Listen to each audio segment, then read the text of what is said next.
पूजा के पहले पूजा होनी ही चाहिए। महाराज, पूजा के पहले पूजा होनी चाहिए का मतलब हम समझाए देते हैं। पूजा कई प्रकार की हुआ करती है। एक होती है गुरु पूजा, जो आपने अभी अभी कुछ क्षण पहले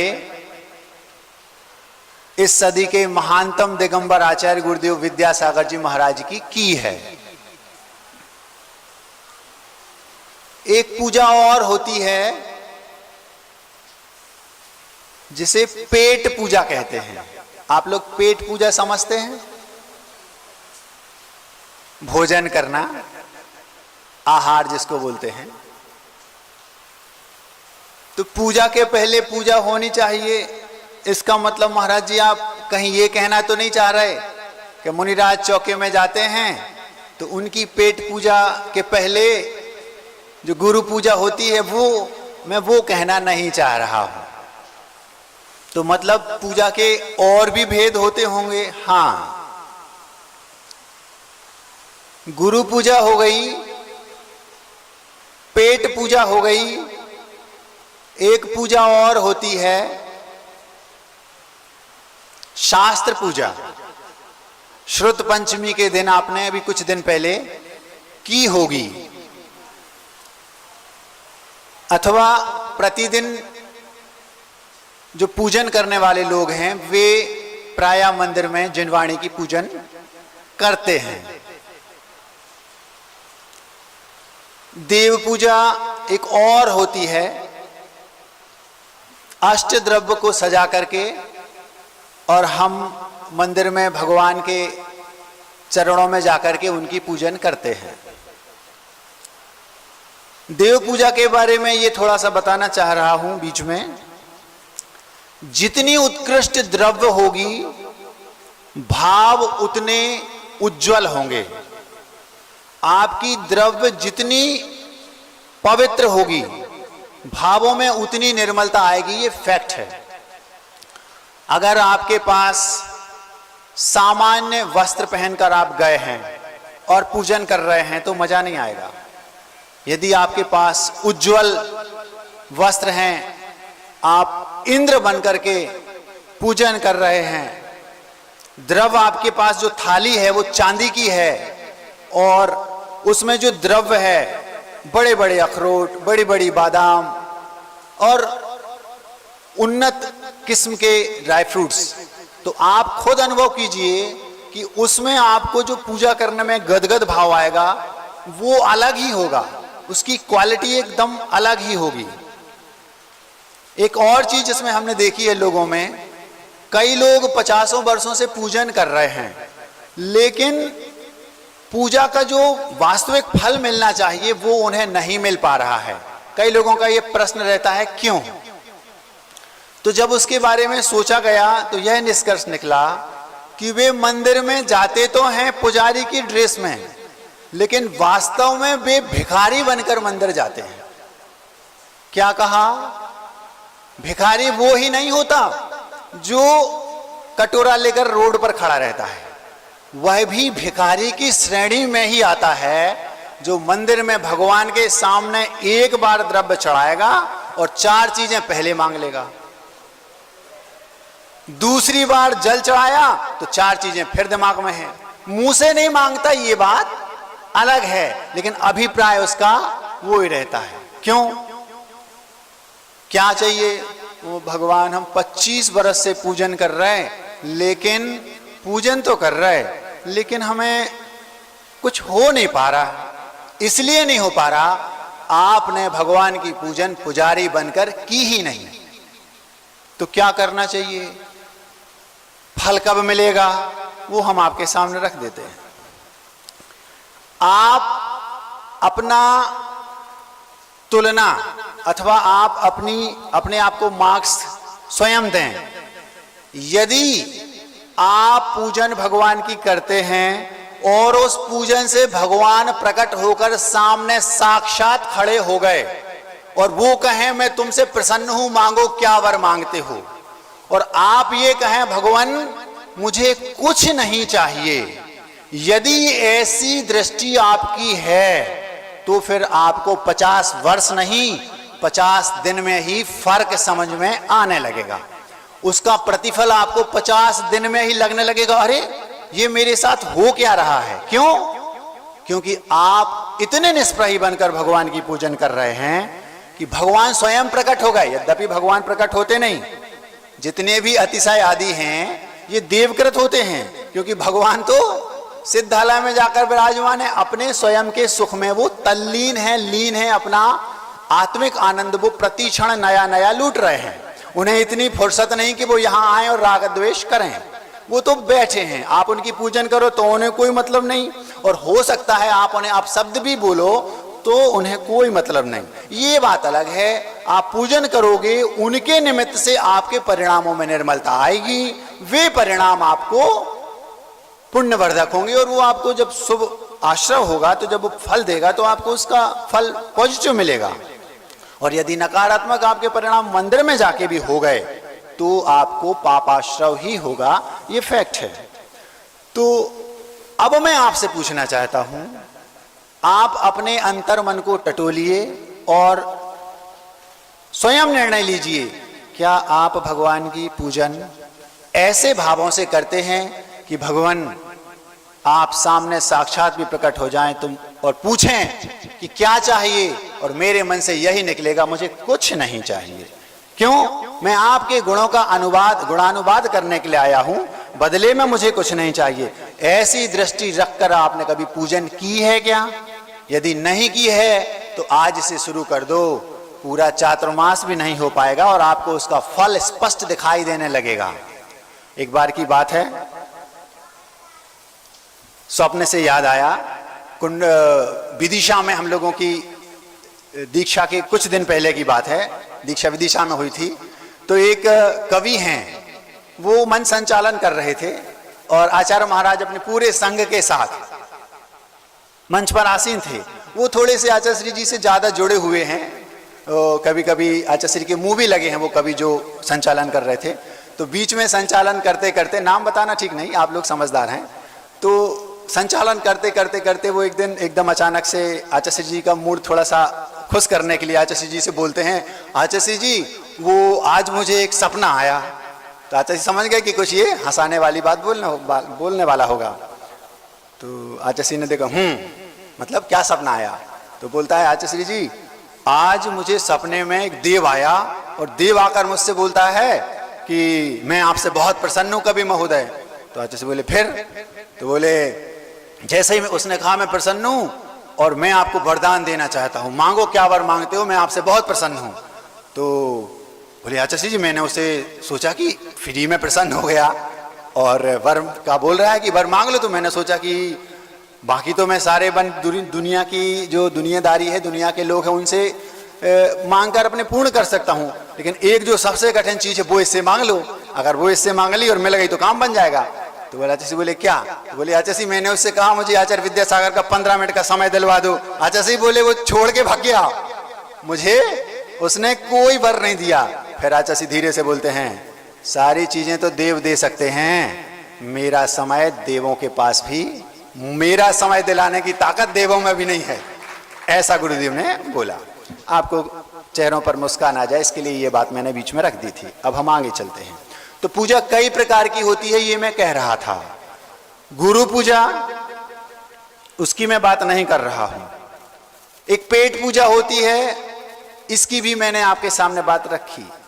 तीसरी हुई देव पूजा, जिसके बारे में मैंने आपसे कहा कि यदि आप भगवान की पूजन पुजारी बनकर करेंगे, भिखारी बनकर नहीं, तो आपको उसका फल स्पष्ट दिखाई देने लगेगा। एक दादाजी थे, 80 वर्ष की उम्र थी। महाराज जी हम पूजन पुजारी बनकर करेंगे, ये कैसे पता चलेगा भगवान को? तो उन दादाजी का किस्सा आपके सामने 1 मिनट में रखता हूं, फिर अपनी बात आगे करूंगा। वो दादाजी अंधे थे, सूरदास जिनको बोलते हैं, आंखों से उन्हें दिखाई नहीं देता था। रोज प्रतिदिन मंदिर आया करते थे और भगवान के चरणों में धोख देते थे और जो भी उनके पास द्रव्य होती थी अपनी शक्ति के अनुसार वो चढ़ाया करते थे। एक दिन की बात है, एक अम्मा उस मंदिर में प्रतिदिन पूजन करती थी, उससे रहा नहीं गया और अम्मा क्या बोलती है दादाजी से, दादाजी बहुत दिन से सोच रही हूं, हमने सोचा आज पूछ ही लेते हैं, हमें ये समझ में नहीं आता, जब आपकी आंखें नहीं है तो मंदिर क्यों आते हो, भगवान तो आपको दिखाई नहीं देते। क्या गजब का जवाब दिया उन दादाजी ने उन अम्मा को, अरे मां मेरी आंखें नहीं हैं लेकिन जिनके दरबार पर मैं आता हूं उन्हें तो दिखाई दे रहा है कि कोई अंधा मेरे दरबार पर आता है। ये अंदर से आपके अंदर इतनी श्रद्धा होनी चाहिए, आपको इतना विश्वास अपने आराध्य पर होना चाहिए कि भगवान मुझे कुछ नहीं चाहिए लेकिन मैं जिनका पुजारी हूं उन्हें पता है कि मेरी आवश्यकता क्या क्या है। इतना ध्यान नहीं रखेंगे क्या? ये आपको श्रद्धा होनी चाहिए। तो आज से आप भिखारी बनकर नहीं, पुजारी बनकर पूजन करना शुरू कर दीजिए, प्रतिफल आपको बहुत कम समय में स्पष्ट दिखाई देने लगेगा। हम आगे चलते हैं। गुरु पूजा, पेट पूजा और शास्त्र पूजा और देव पूजा, ये चार पूजाएं हो गई। इन चारों की मैं चर्चा अभी जो पंक्ति शुरुआत में बोली थी कि पूजन के पहले पूजन होनी ही चाहिए। और एक बात है पूजा के से संबंधित,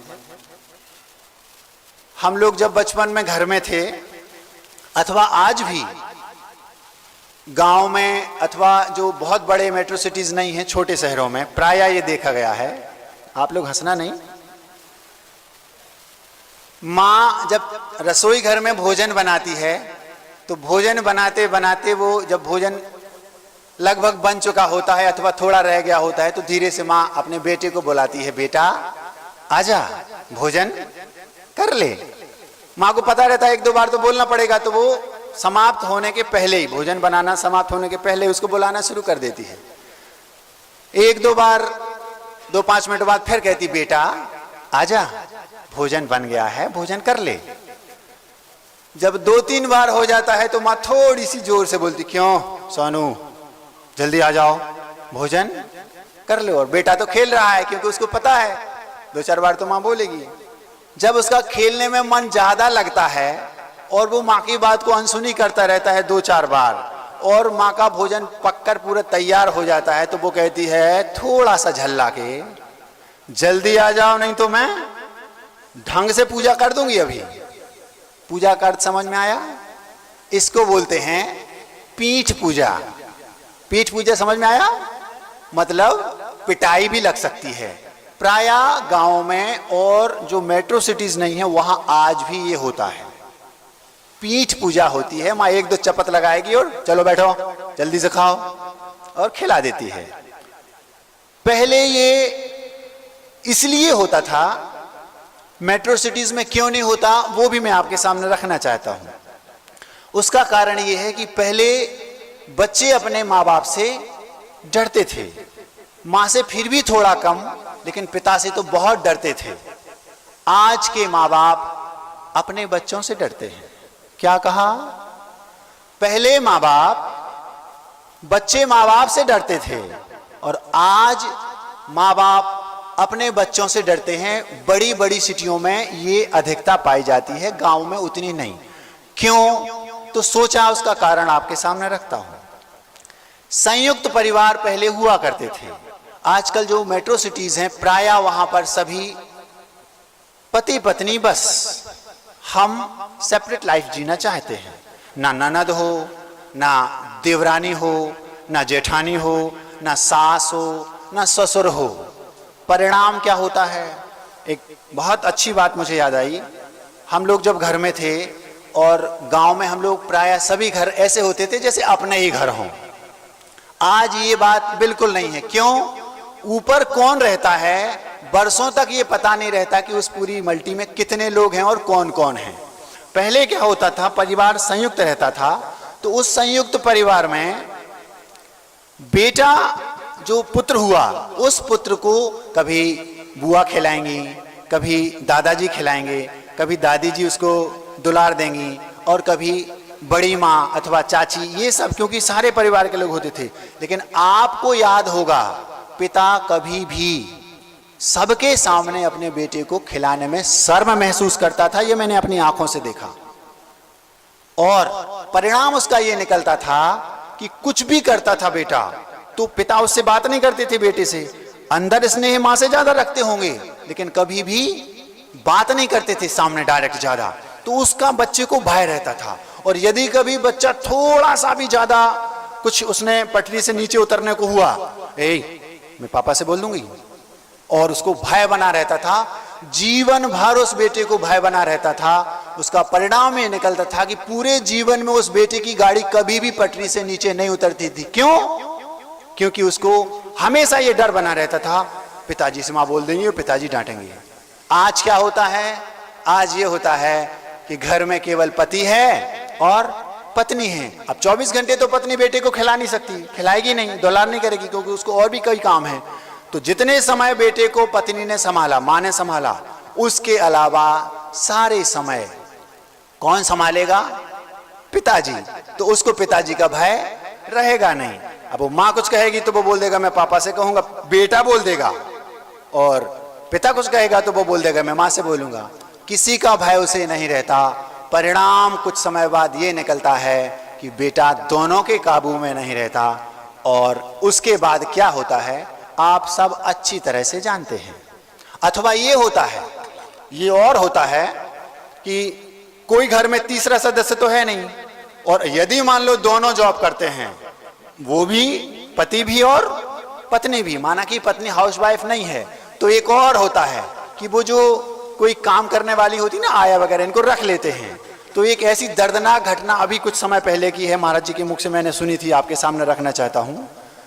पति पत्नी बच्चे को उस आया के पास छोड़ के चले गए कि दिन भर आपको संभालना है।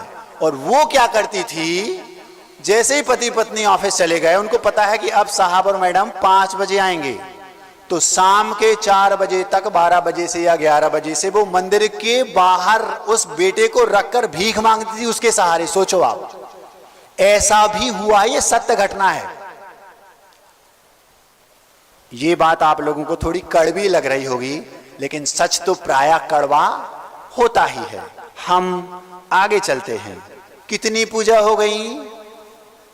देव पूजा, गुरु पूजा, शास्त्र पूजा, पेट पूजा और पीठ पूजा।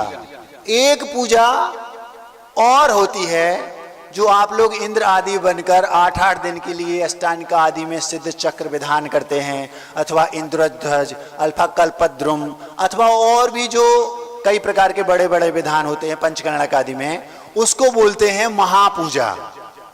6 हो गई, अब तो पूरी हो गई। एक पूजा मुझे और याद आ रही है, उसे इसमें जोड़ूंगा तो नहीं, लेकिन बोलने से छोड़ूंगा भी नहीं। क्यों? क्योंकि आपके चेहरों पर मुस्कान उसको सुनकर आए बिना रहेगी नहीं। और मैं ये चाहता हूं 2-5 मिनट नहीं, पूरे जीवन पर्यंत आप सभी मुस्कुराते ही रहें। वो क्या है? आप लोगों ने सुना होगा 1 अप्रैल, क्या बोलते उसको? अप्रैल फूल, मूर्ख दिवस।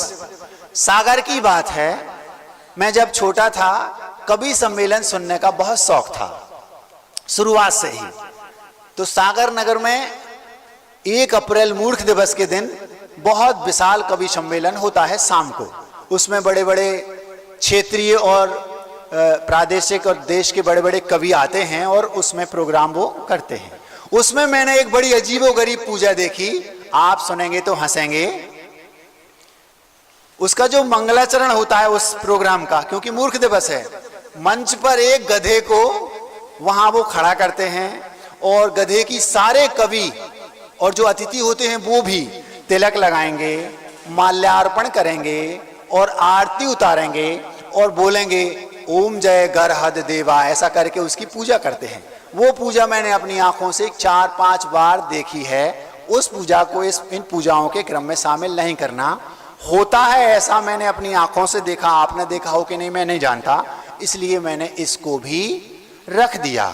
एक और है उसको बोलते हैं भाव पूजा। एक लड़का मेरे पास आया, भाव पूजा क्या कहलाती है? मंदिर में जब हम पूजन करते हैं, पूजन करने के द्रव्य से पूजन करते हैं। कुछ लोग किसी परिस्थिति बस मान लो द्रव्य उनको नहीं छूना तो भाव पूजा भी कर लेते हैं, करते हैं। एक बालक मेरे पास आया और आकर मुझसे पूछता है, महाराज जी मेरा पूजन करने का किन्हीं महाराज जी से नियम है। मैंने नियम लिया था, लेकिन अब पूजन करने में आलस आता है, द्रव्य धोना ये वो ऐसा वैसा, तो क्या मैं भाव पूजा कर सकता हूं? तो मैंने कहा हाँ कर सकते हो, लेकिन एक छोटी सी शर्त है। क्या? द्रव्य पूजा वो कहलाती है जब हम थाली में अच्छे से द्रव्य को सजा लेते हैं। एक भोजन भी होता है, आपने सुना होगा, थाली में आप भोजन सजाते हैं, दाल रोटी सब्जी आदि आदि, नमकीन नमक ये मिठाई सब कुछ। मैंने उससे कहा हाँ बेटा तुम्हारा पूजन का नियम है, तुम पूजन कर सकते हो, करो। इतना बस है, जिस दिन भाव पूजन करोगे उस दिन भाव भोजन कर लेना। क्या कहा? बात समझ में आ गई? दो चार लोगों के दांत नहीं दिख रहा है, बाकी सबके दिख रहा है, इसका मतलब उनको समझ में नहीं आई। फिर से कहता हूं, भाव पूजा बिना द्रव्य के होती है। तो जिन व्यक्तियों का पूजन करने का नियम है लेकिन उन्हें पूजन की द्रव्य सजाने में अब आलस आने लगा है अथवा कोई काम है, तो वे भाव पूजा कर सकते हैं। बस इतना है, वे भाव पूजा जिस दिन करें उस दिन भाव भोजन करेंगे। मतलब थाली में द्रव्य जैसे सजा के थाली भोजन की सजाते हैं, वैसा ना सजा के उस दिन ना पूजन की थाली और ना भोजन की थाली, दोनों पूजन भी भाव पूजन और भोजन भी भाव भोजन। इतना मैं कहना चाह रहा था। एक और है पूजा, लेकिन एक नहीं, ऐसी कई हैं। घड़ी बहुत स्पीड में चल रही है, इसलिए यहीं विराम देते हैं। हम जो पहली पंक्ति हमने आपके सामने रखी कि पूजन के पहले पूजन होनी ही चाहिए, उसका उपसंहार करते हैं। हमारा कहना केवल इतना था, जैसे मुनिराज की पेट पूजन के पहले गुरु पूजन होती है, वैसे प्रत्येक जैन व्यक्ति को मंदिर में अपने पेट पूजन के पहले देव पूजन करना ही चाहिए। क्यों? होता क्या है पूजन करने से? दो तीन बातें आपके सामने रखता हूं, फिर अपनी बात को रखूंगा जिसके लिए ये माइक मेरे सामने लगाया गया है। वो क्या है?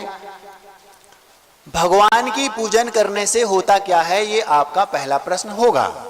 आज से 2000 वर्ष पहले भगवान महावीर की वाणी निसृत हुई, उसे आचार्यों ने श्लोक अथवा गाथाओं के माध्यम से गुंथित किया।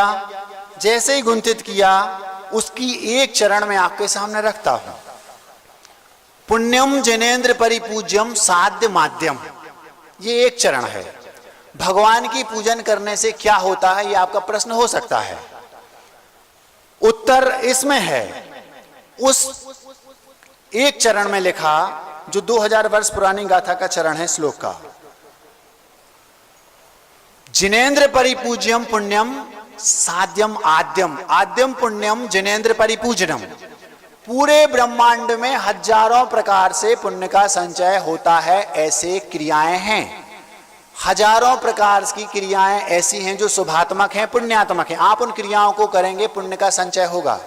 उस गाथाओं में भगवान के मुख से निश्रित थी, जो केवली भगवान महावीर स्वामी के, उसमें पहले चरण में लिखा पूरे ब्रह्मांड में हजारों प्रकार की क्रियाओं से पुण्य का संचय होता है, लेकिन जिनेन्द्र भगवान की पूजन करने से जो पुण्य का संचय होता है, वैसा पुण्य का संचय करने वाली, इतना पावरफुल पुण्य का संचय कराने वाली कोई भी क्रिया पूरे ब्रह्मांड में है ही नहीं। मतलब उन क्रियाओं से आपको पुण्य संचय होगा, बाद में जो दूसरी आई हैं उनसे होगा तो, लेकिन सर्वाधिक होगा तो भगवान की पूजन करने से। आप पैसे के पीछे भागते हैं और पैसा पुण्य के पीछे भागता है। आप पुण्य के पीछे भागिए तो पुण्य संचय का सबसे सशक्त कारण है तो भगवान की पूजन। एक बात। दूसरी बात करके मैं अपनी बात रखूंगा। भूमिका यूं समझ लो इसको। वो क्या? जितने लोग भगवान की पूजन करते हैं वे सम्यक दृष्टि हो भी सकते हैं, नहीं भी हो सकते। क्या कहा महाराज? भगवान की पूजन कर रहा है और सम्यक दृष्टि नहीं है, ऐसा भी हो सकता है? हाँ। कैसे? सुनो। एक व्यक्ति भगवान को भगवान मानकर पूजन कर रहा है और एक व्यक्ति भगवान को कुल देवता मानकर पूजन कर सकता है, कर रहा है, अथवा उसके मन में सांसारिक भोगों की अभिलाषा से पूजन कर रहा है। वो सम्यक दृष्टि हो ये जरूरी नहीं। मतलब जितने लोग भगवान की पूजन कर रहे हैं वे सम्यक दृष्टि हो ये जरूरी नहीं, हो भी सकते हैं, नहीं भी हो सकते। लेकिन जो सम्यक दृष्टि होगा वो नियम से भगवान का पुजारी होगा। तो हम सम्यक दृष्टि हैं ये हमारा पुष्ट होता है यदि हम भगवान की पूजन करते हैं तो, और यदि नहीं करते तो ये पक्का हो गया कि अभी हमारे सम्यक दर्शन में कमी है। महाराज जी ऐसा आप कैसे कह सकते हैं कि हम सम्यक दृष्टि नहीं हैं? क्योंकि सम्यक दृष्टि जीव को भगवान के प्रति, उनके गुणों के अनुराग पर करने के प्रति तड़पन होती है। अंदर से उसको ऐसा लगता है अगर एक दिन भगवान के दर्शन ना मिले तो उसे ऐसा लगता है जैसे मेरी कोई बहुत बड़ी विभूति से मैं वंचित रह गया।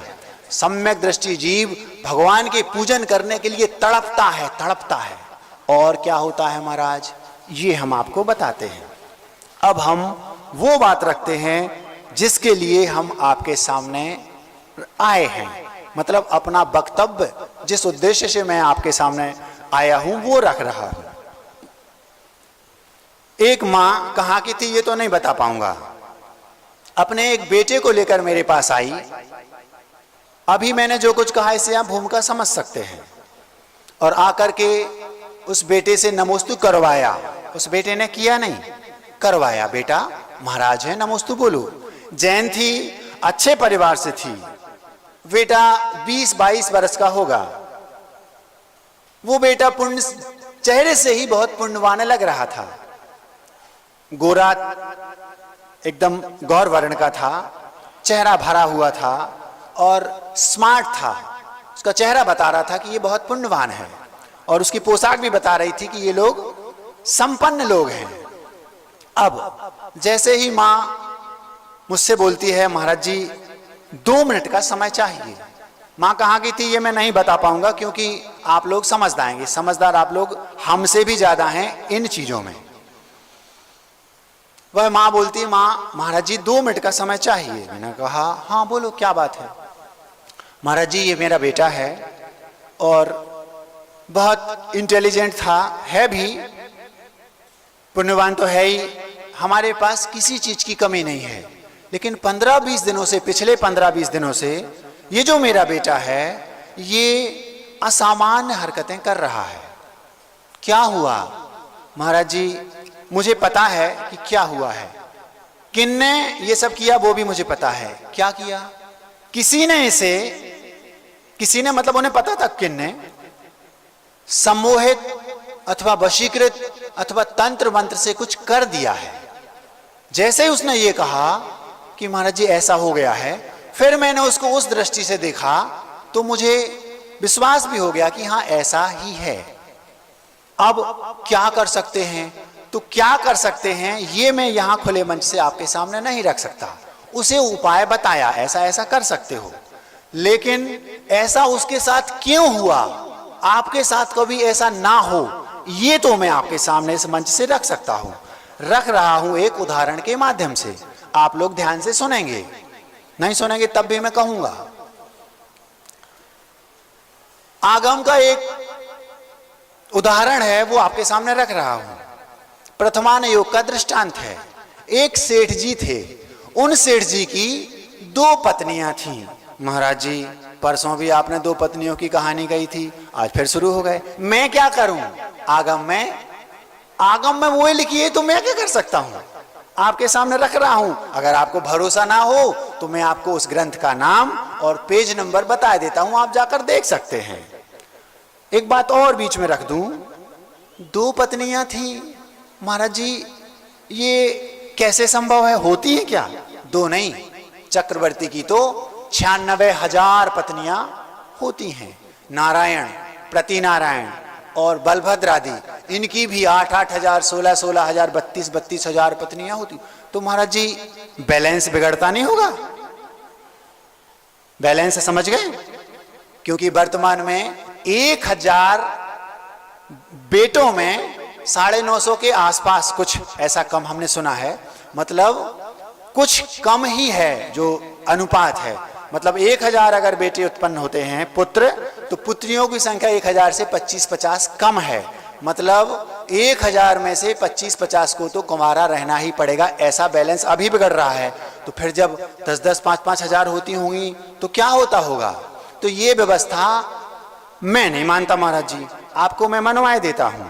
आप लोग आदिनाथ भगवान से भगवान महावीर तक के किन्हीं भी तीर्थंकर के समूहशरण की व्यवस्था को देख लीजिए। उसमें आप पाएंगे यदि पुरुषों की सभा में 1 लाख पुरुष बैठे हैं तो स्त्रियों की सभा में कम से कम 5-6 लाख रहती थीं। आप आरिकाओं की सभा देख लीजिए, उसमें 50,000 अगर पुरुष हैं, मुनिराज हैं, तो कम से कम 2-3 लाख आरिकाएं उस सभा में रहेंगी। आप किसी का देख लीजिए। ये बात अलग है, आदिनाथ से महावीर तक कम होता जा रहा है। और अभी 500-700 हजार वर्ष पहले तक बेटियों की संख्या ज्यादा थी और बेटों की संख्या कम थी।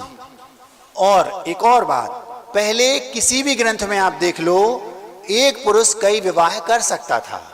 आज भी एकदम से रोक नहीं है, लेकिन एक ही नहीं मिलती, ये बात अलग है। पहले एक पुरुष कई विवाह कर सकता था। ये बात कभी कहीं किसी ने नहीं सुनी होगी कि कोई भी स्त्री 1-2 विवाह कर ले, ऐसा कभी नहीं होता था एक साथ। आज भी वो सिस्टम है। महाराज जी ये तो महिलाओं के साथ ज्यादती है। ज्यादती नहीं है, ये व्यवस्था है। क्योंकि की वाली बात मैं कक्ष में बताऊंगा, यहां से बता नहीं सकता, क्योंकि मुझे 4 महीने इन्हीं महिलाओं के हाथ का बना खाना है, गड़बड़ हो जाएगा। ठीक है, अब हम आगे चलते हैं। तो आप ये बात अपने दिमाग से बिल्कुल निकाल दें कि सेठ जी की 2 पत्नियां नहीं हो सकती थी। महाराज जी एक और कारण आज जो स्त्रियों का या कन्याओं का जो कम होता जा रहा है अनुपात, उसका एक कारण और है। वो कारण ये है, एक नहीं 2-3 कारण हैं। एक तो ये, वर्तमान में बेटियों को उनकी विवाह तक संभाल के रख पाना बहुत टेढ़ी खीर हो गया है। ये कटु सत्य है, लेकिन सत्य है, इसको मैं और ज्यादा नहीं बोलूंगा। एक दूसरी ये कि सबके मन में ये होता है कि बेटी तो पराये घर चली जाएगी, उसको हम पालन पोषण करेंगे और वो पराये घर चली जाएगी, लेकिन बेटा हमारे काम आएगा, घर पर रहेगा। ये अब धीरे धीरे थोड़ा थोड़ा परिवर्तन लोगों की दृष्टि में आता चला जा रहा है। क्यों? क्योंकि उन्हें परिणाम स्पष्ट दिखाई दे रहे हैं। वो क्या है? अगर आपकी एक बेटा और एक बेटी है तो ये हो सकता है कि बेटी 500 किलोमीटर दूर हो और बेटा केवल 100 किलोमीटर दूर हो। लेकिन यदि आप फोन लगाएंगे दोनों को एक साथ और कह देंगे कि पापा की तबीयत खराब है, आप 99% बार ये मानेंगे कि बेटी 500 किलोमीटर दूर थी, वो पहले आ जाएगी, और बेटा 100 किलोमीटर दूर था, वो थोड़ी देर में ही आएगा, हो सकता है दूसरे दिन आए। तो धीरे धीरे लोगों को ये बातें समझ में आने लगी हैं। तो अब ये भी सुना है कि अनुपात में थोड़ा सा वृद्धि भी होने लगी है कन्याओं की जन्म में, ऐसा हमने सुना है। सत्य क्या है आप हमसे ज्यादा जानते हैं। हम आगे चलते हैं। एक और बड़ी बात है, वो भी आप चाहें तो हम कक्ष में बता सकते हैं, यहां नहीं बताएंगे। अब जैसे ही उन सेठ जी की 2 पत्नियां थी, बड़ी पत्नी जो थी मतलब बड़ी सेठानी, वो सेठानी बहुत सुशील, समझदार, धार्मिक और सम्यक दर्शन उसका बड़ा पुष्ट था। बहुत सादगी पूर्ण जीवन जीने वाली थी। सादगी आप समझते हैं? सादगी मतलब क्या, मैं आपके सामने रख देता हूं 1 मिनट में। भारत के जो स्पीकर हैं, स्पीकर बोले तो जो संसद है उसके स्पीकर होते ना, वर्तमान में हैं ओम बिरला जी। वो आचार्य श्री जी के पास नेमावर में आए, और नेमावर में उस समय वो यहाँ के जो मध्य प्रदेश के सीएम हैं वो भी साथ में आए, और उनके साथ बहुत सारे सांसद विधायक भी आए। उन्होंने गुरुदेव से बात की। बात करने के बाद थोड़ी देर बाद वो बोलते हैं, गुरुदेव मैं आपसे कुछ पल अकेले में बात करना चाहता हूं। सबको बाहर कर दिया, केवल आचार्य जी और वो, उनकी उनसे बात हुई। 2-4 महाराज भी थे, मैं भी उसमें शामिल था। यहां तक कि सीएम साहब को भी बाहर किया और उन्होंने अकेले में बात की और उन्होंने देखा चारों ओर कहीं कैमरे तो नहीं लगे। फिर उन्होंने अपनी अंदर की बात गुरु जी के सामने रख दी। वो सब हम आपको नहीं बता सकते, लेकिन जब वो चले गए तो गुरु जी ने हम सबको बताया कि उन्होंने क्या बोला। उसमें से एक जो काम की बात थी वो आपके सामने रखता हूं, सादगी से रिलेटेड बात कर रहा हूं। मोदी जी ने उनसे कभी कहा होगा, किनसे? बिड़ला जी से। क्या कहा? मुझे आपकी सादगी से भय लगता है। क्या कहा? मोदी जी ने बिड़ला जी से कहा होगा, मुझे आपकी सादगी से भय लगता है। जब ये बात बिड़ला जी ने आचार्य श्री जी को बताई कि भगवान मोदी जी ने ऐसा कहा था, तो आचार्य श्री बोलते हैं, वाह, मतलब जिस व्यक्ति को पाकिस्तान से डर नहीं लगता, उस व्यक्ति को आतंकवाद से डर नहीं लगता, उस व्यक्ति को किसी की सादगी से डर लगता है। ये कितनी बड़ी बात है, आप सोचिए। हर एक व्यक्ति इस बात को समझ नहीं सकता। ये व्यक्ति वही समझ सकता है जो बहुत बड़ा चिंतक हो, विचारक हो, जिसके अंदर दूर दृष्टा हो। जो ये कितनी बड़ी बात है, आप एक बार ठंडे दिमाग से सोचिए। किसी व्यक्ति को किसी की सादगी से भय लगता है तो वह व्यक्ति कितना उच्च विचारक होगा। तो सादगी क्या कहलाती है, आप इससे थोड़ा सा समझ सकते हैं। तो वो जो पत्नी थी, सेठ जी की बड़ी पत्नी, वो बहुत सरल, शांत, सुशील, पतिव्रता और बुद्धिमती थी और सम्यक दृष्टि थी। ये उसकी बहुत बड़ी पहचान थी। अब जो उसको सौत बोलते हैं, क्योंकि हम उसको देवरानी नहीं बोल सकते। देवरानी तो उसको बोलेंगे, परसों बताया था। जो छोटे भाई की पत्नी है तो वो दोनों आपस में देवरानी जेठानी है, लेकिन वो एक ही सेठ जी की 2 पत्नियां थी, तो जो छोटी थी वो सौत कहलाएगी। तो जो बड़ी वाली थी वो तो सुशील थी, सुंदर थी, समझदार थी, पतिव्रता थी, धार्मिक थी, सम्यक दृष्टि थी। लेकिन जो छोटी थी वो इन सारे गुणों से परिपूर्ण तो थी, लेकिन इसके विपरीत थे वो सारे गुण। समझ में आ गया? जो दूसरी थी, जो बड़ी वाली में जो गुण थे, गुण तो पूरे उसमें उतने ही थे, लेकिन बड़ी वाली से जस्ट अपोजिट। मतलब वो सम्यक दृष्टि थी तो वो मिथ्या दृष्टि थी, वो पतिव्रता थी तो वो चरित्रहीन थी, ये सुंदर थी तो वो सुंदर थोड़ी बहुत थी, ये और बात मान लेते हैं। बाकी गुणों में उससे अब हुआ क्या? इसका परिणाम ये निकला कि जो सेठ जी थे, वो सेठ जी अपनी बड़ी पत्नी को बहुत स्नेह करते थे और सारा जिम्मा, जो घर की जो चाबी होती ना, जिसको अपन चला बोलते, सारा का सारा उन्हें सौंप रखा था। किनको? बड़ी को। छोटी को ये बात सहन नहीं होती थी। जब उन्हें ये सहन नहीं होती थी तो वो तिकड़म जोड़ा करती थी कि आखिर ऐसा मैं क्या करूं कि ताकि सेठ जी मुझे पसंद करने लगें, मुझे चाहने लगें और इसको पसंद ना करें। उसने उसके पास जितनी बुद्धि थी सारी की सारी कई बार लगा दी, लेकिन सेठ जी समझदार थे और चिकने घड़े पर पानी, ऐसा प्रभाव पड़ा। कोई असर जब नहीं हुआ तो उसने दूसरे षड्यंत्र रचने की बात सोची। क्या षड्यंत्र रचा? किसने? जो छोटी वाली थी। हमारे यहां ग्रंथों में कहा गया है, प्रवचन सार में लिखा है, मायाचारी स्त्री का स्वभाव है। ऐसा प्रवचन सार में कुंद देव ने एक गाथा के 4थे चरण में लिखा है।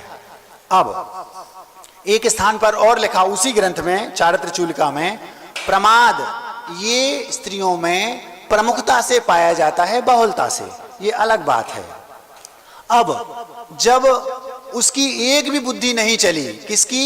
जो छोटी थी, तब उसने नया षड्यंत्र रचा, क्योंकि उन्हें तो अपना उल्लू सीधा करने के लिए कुछ भी करना पड़े, किसी भी हद तक वो जा सकती थी, गई भी। उसने अपनी माँ को खबर भेजी, मुझे आपसे बहुत जरूरी काम है। जब उसने ये बात अपनी माँ को भेजी तो माँ तो माँ होती है, माँ का हृदय इतना बच्चों के प्रति कितना होता है, ये बच्चे कभी समझ नहीं पाएंगे। वो केवल माँ ही समझ सकती है कि वो चाहे बेटी हो चाहे बेटा हो, कितना स्नेह, कितना ममत्व, कितना वात्सल्य अपने बेटा बेटी के प्रति माँ का होता है, वो बेटे कभी नहीं समझ पाएंगे, वो माँ ही समझ पाएगी। और जब बेटे को समझना होगा, जब वो पिता बन जाएगा तब समझ पाएगा, लेकिन तब तक चिड़िया खेत चुग जाती है। हम आगे चलते हैं। जब कोई उसका हथकंडा नहीं चला तो वो एक एक कदम आगे बढ़ते बढ़ते इस हद तक पहुंच गई कि अपनी माँ, मतलब जो अपनी सगी माँ थी, उससे जाके पहुंच गई और उससे बोलती है, माँ मेरी जो बड़ी बहन है, मतलब सेठ जी की जो बड़ी पत्नी है, वो चरित्रहीन है। और कई सारे उस पर आरोप लगाए और कहा सेठ जी को उन्होंने बस में कर रखा है, और ऐसा बस में कर रखा है कि सेठ जी उसकी मेरी सुनते ही नहीं है। झूठ बोला सरासर। जब ये बात माँ ने सुनी तो माँ तो माँ होती है, बोली बेटा मैं तो कई बार तुम्हारे घर गई हूँ, लेकिन मुझे तो तुम्हारी जो बड़ी बहन है, मतलब जो सेठ जी की बड़ी पत्नी है, उनके प्रति ऐसी कोई बात समझ में नहीं आई। नहीं माँ, वो बहुत शातिर है, वो सेठ जी को बस में किए हुए है और मुझे नहीं लगता कि वो उसके साथ रहते हुए मैं जी पाऊंगी। तो या तो आप कोई व्यवस्था कीजिए, नहीं तो कुछ ही दिनों में आप मेरा मरा मुंह देखेंगी। इतना षड्यंत्र उसने रच के अपनी माँ के सामने रख दिया, जबकि उसे पता था वो सब झूठ बोल रही है, लेकिन उसने सोचा ये काम मेरी माँ के अलावा और कोई कर नहीं सकता। जब उसने इतना बोल दिया तो माँ घबरा गई, और माँ अपनी बेटी को कितना प्रेम करती है ये उसने उस कृत्य में दिखा दिया। उसने क्या किया, उसने सोचा, उसने मतलब उसकी माँ ने, कि मुझे कुछ ना कुछ करना पड़ेगा, नहीं तो मेरी बेटी स्वर्ग से धार जाएगी। तो उस बेटी को और उस बेटी का जीवन बचाने के लिए, उस बेटी की खुशी के लिए उसने एक तांत्रिक से संपर्क किया। वह धीरे धीरे उस तांत्रिक को धन देने लगी। तांत्रिक मतलब जो मंत्र आदि में निपुण होता है। महाराज जी ये मंत्र तंत्र वगैरह ये सब होते हैं, हमें विश्वास नहीं होता। ये होते नहीं हैं, हम ऐसा नहीं कह सकते, लेकिन ये बात अलग है, वर्तमान में वो प्रभाव नहीं है जो पहले कभी हुआ करता था। उसका कारण ये है, ये वशीकरण, सम्मोहन, उच्चाटन, मंत्र तंत्र, ये सब पहले बहुत उच्च स्तर पर हुआ करते थे। आज विकृत रूप अथवा ना के बराबर हैं, नहीं है हम एकदम नहीं कह सकते। क्यों है, कैसे है महाराज जी, इसका प्रमाण क्या है? तो ऐसे उदाहरण ग्रंथों में कई मिलते हैं। एक उदाहरण आपके सामने रखता हूं। एक राजा के राजकुमार को सांप ने काट खाया। सांप ने काट खाया और काटने के बाद वह जंगल में चला गया सांप।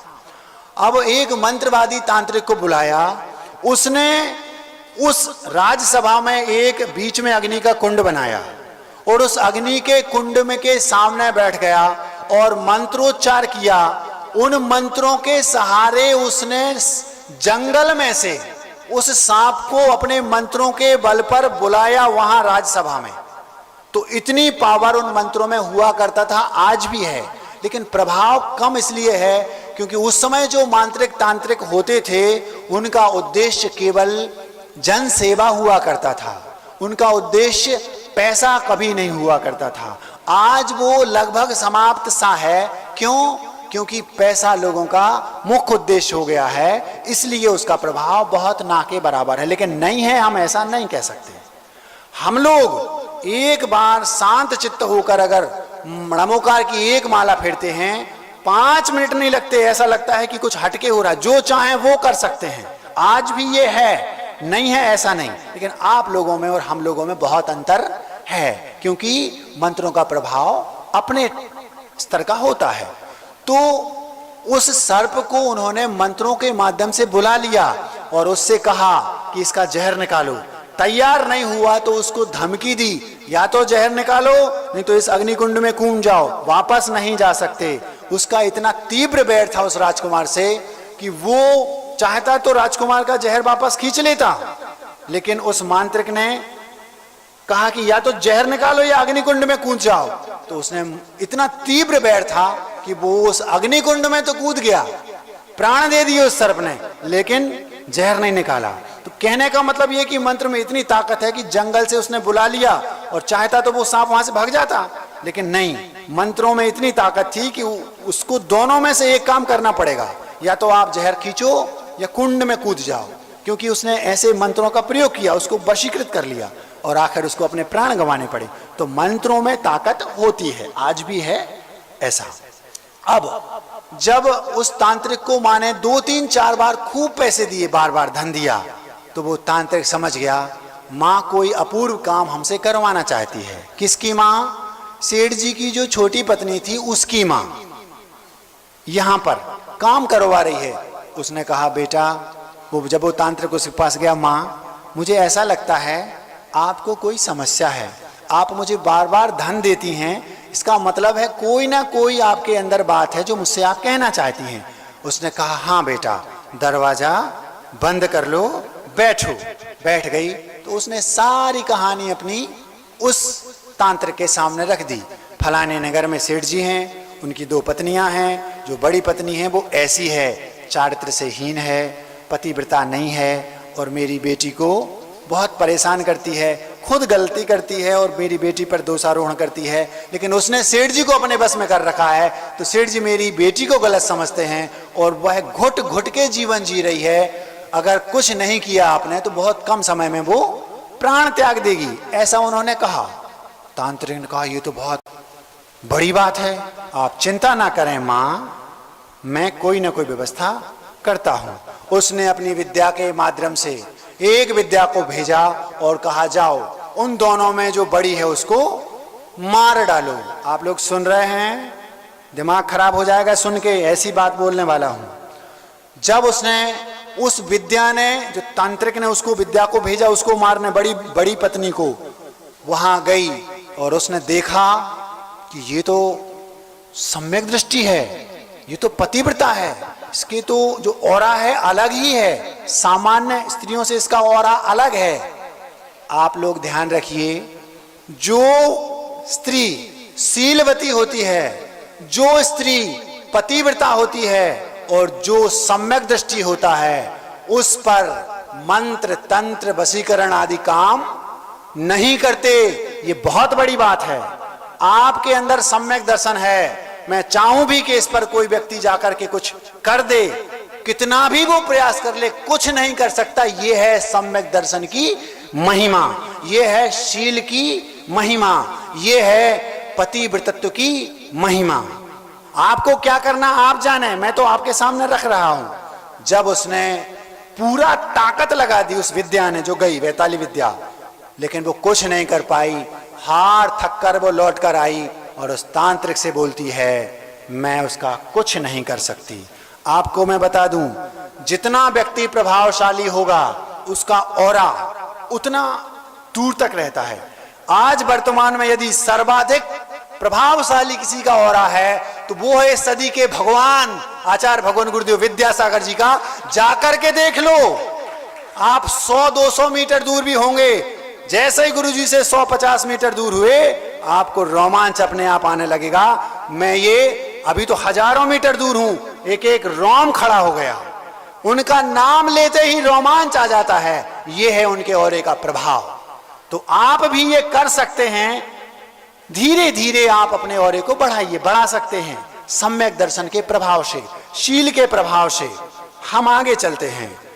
अब जब वो वैताली विद्या लौट कर आ गई और आकर के उस तांत्रिक से बोलती है आपको जिन्होंने धन दिया है वो झूठ बोल रही हैं, ऐसा नहीं है।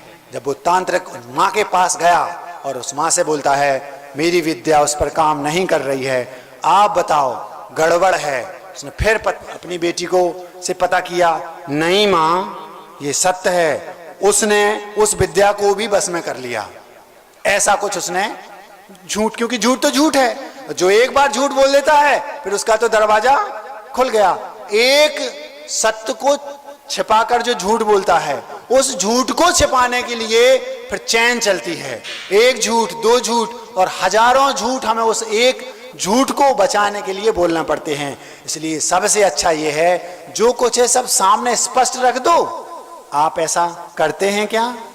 महाराज जी हमारी बात नहीं करो, आप तो अपनी सुनाते जाओ, हम सुन रहे हैं, सुनो तो। अब पुनः उसने कहा उस विद्या से, तुम पुनः जाओ, कहीं ना कहीं कोई गड़बड़ है। इस बार पूरे पावर से उसने, अपने तांत्रिक ने, और कई मंत्रों के उच्चारण कर करके उस तांत्रिक ने उसी विद्या को पुनः भेजा। लेकिन जब बहुत देर हो गई तो भी वो विद्या काम नहीं की, फिर वो वापस आ गई और आकर के उस माँ से, तांत्रिक से बोलती है, मैं सत्य कह रही हूं, उस पर मेरे मंत्रों का कोई प्रभाव नहीं पड़ रहा, उसके सामने जाते ही मेरे भाव ही नहीं होते वैसे। जब उसने ये कहा और फिर वो तांत्रिक उस माँ के पास गया, माँ कहीं ना कहीं गड़बड़ अवश्य है, आपकी बेटी झूठ बोल रही है। तो माँ बोलती नहीं, वो मेरी बेटी है।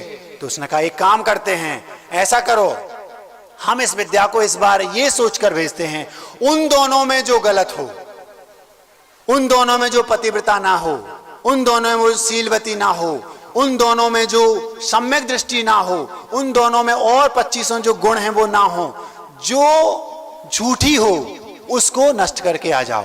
वो विद्या गई और 5 मिनट में उसकी जो सगी बेटी थी उसको नष्ट करके वापस आ गई और आकर के तांत्रिक से बोलती है, मैंने काम कर दिया। तो जब उस मां को पता चला, ओ ये बात थी, ये है सम्यक दृष्टि जीव का प्रभाव। जब उस विद्या ने उसको बताया तो मां वापस उसी के घर गई, जाकर देखती है और सच्चाई पता की तो पता चला कि उसकी ही बेटी गलत थी और उसने उसकी पूजा की। पूजा मतलब कौन सी पूजा? यहां गुरु पूजा नहीं की, यहां देव पूजा नहीं की, यहां जो मैंने आपको बहुत सारी पूजाएं बताई थी वो पूजा नहीं की, एक अलग टाइप की पूजा। पूजा मतलब सम्मान, आदर उस जो बड़ी बेटी थी, और कहा बेटी आज से मेरी सगी बेटी तो तू है, और उसको अपनी बेटी माना। और वो सम्यक दर्शन उसको भी हासिल हो गया कि जब एक स्त्री जो सम्यक दृष्टि होकर विद्याएं उस पर प्रभाव नहीं डाल सकती, मैं भी उस सम्यक दर्शन को धारण करूंगी और अपना कल्याण करूंगी। आज वर्तमान में जितनी भी स्त्रियां हैं, वर्तमान में तो वो अभी पुरुष बनना चाह रही हैं। मैं ये कहना चाहता हूं, ऐसा कुछ काम करो ताकि हमें अगले भाव में ये मायाचारी वाली, कुटिलता वाली स्त्री पर्याय ना मिले।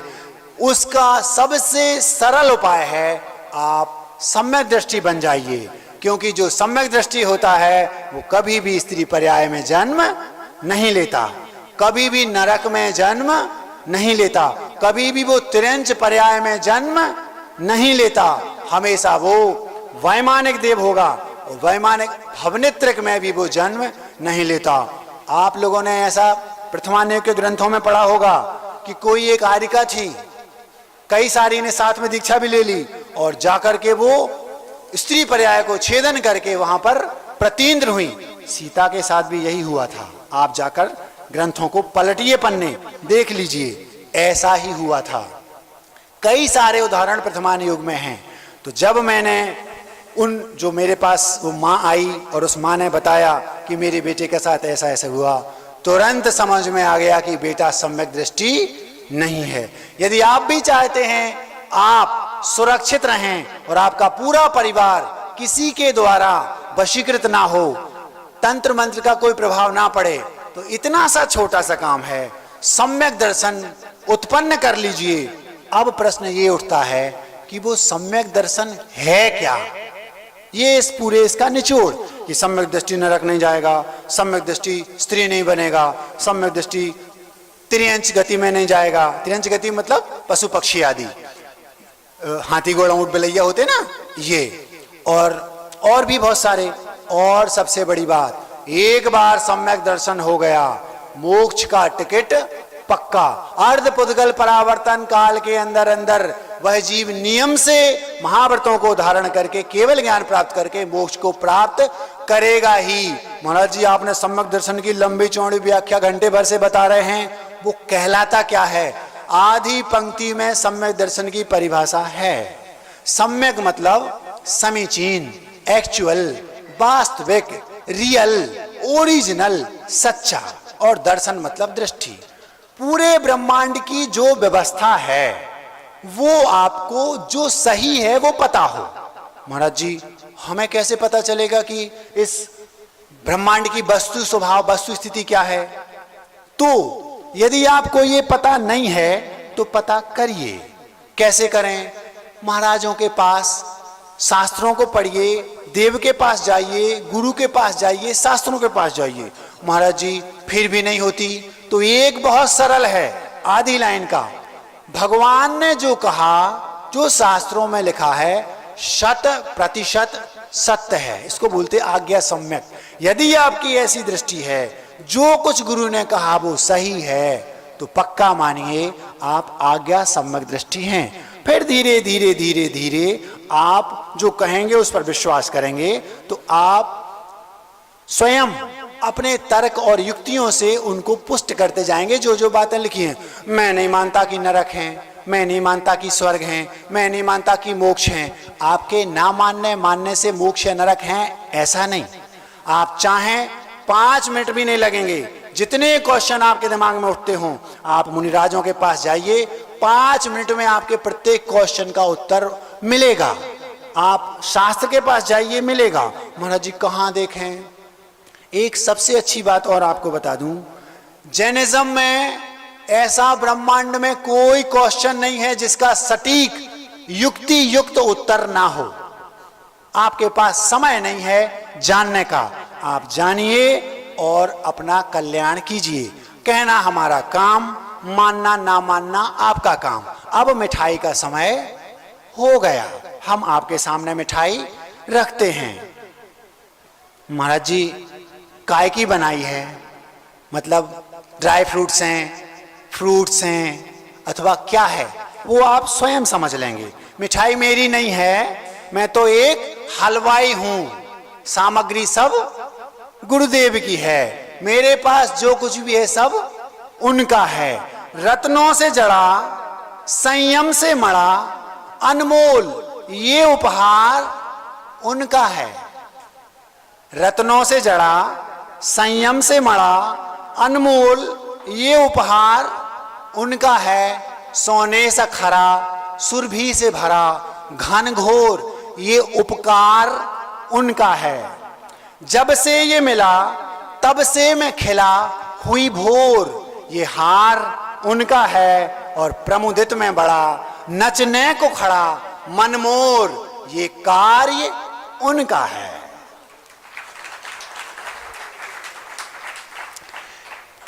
कौन सा कार्य? ये दिगंबरत्व जो है मेरे पास, ये किसका कार्य है? उनका। जब ये मुझे मिला तब किस्मत ही खुली, दुनिया बदली चाहूं ओर, चारों ओर मेरी दुनिया ही बदल गई।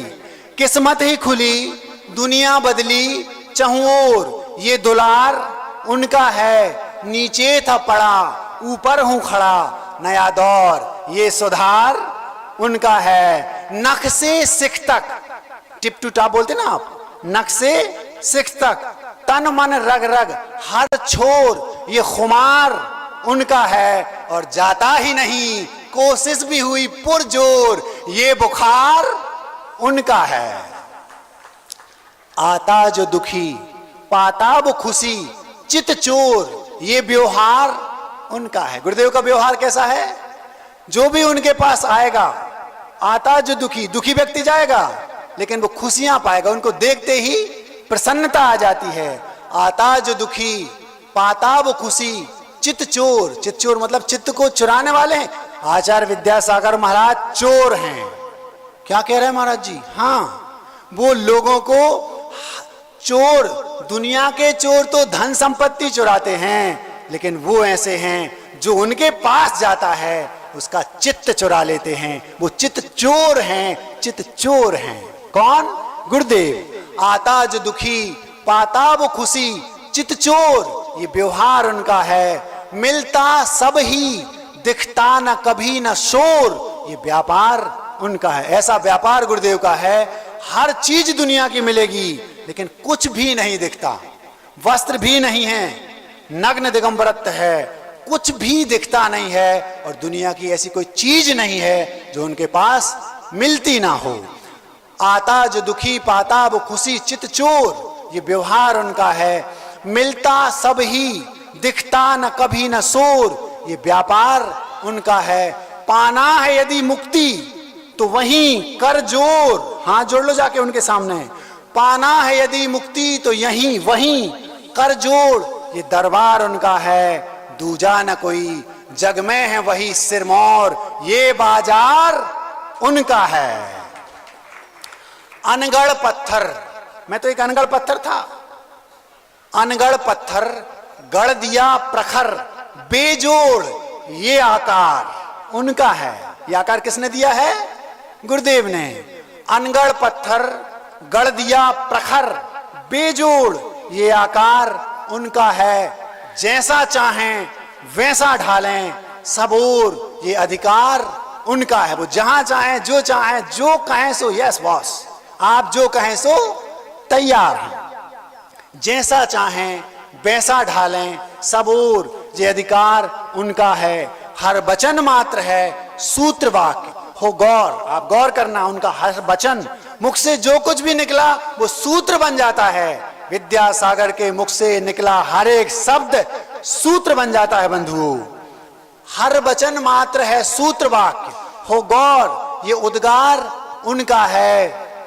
हर वचन मात्र है सूत्र वाक्य, हो गौर ये उनका उद्गार उनका है। और मुख से न कहो करते ही रहो न छोड़, ये संस्कार उनका है। वो कहते हैं मुख से मत बोलो, और जैसे हमने 100 उपवास कर लिए, बोलो मत, करते जाओ। मुख से न कहो करते ही रहो न छोड़, ये संस्कार उनका है। अंतिम है, ज्यादा मीठा तो नहीं हो गया? अंतिम और ले लो, इससे ज्यादा नहीं खिलाऊंगा, क्योंकि भय रहता है ज्यादा मीठे के बाद फिर कुछ भी अच्छा नहीं लगता। अंतिम क्षण तक उनकी पदरज बस ठौर, ये द्वार उनका है। मैं चाहता हूं अपने जीवन की अंतिम श्वास तक, ठौर मतलब ठिकाना, उनके चरण ही ठिकाना रहें।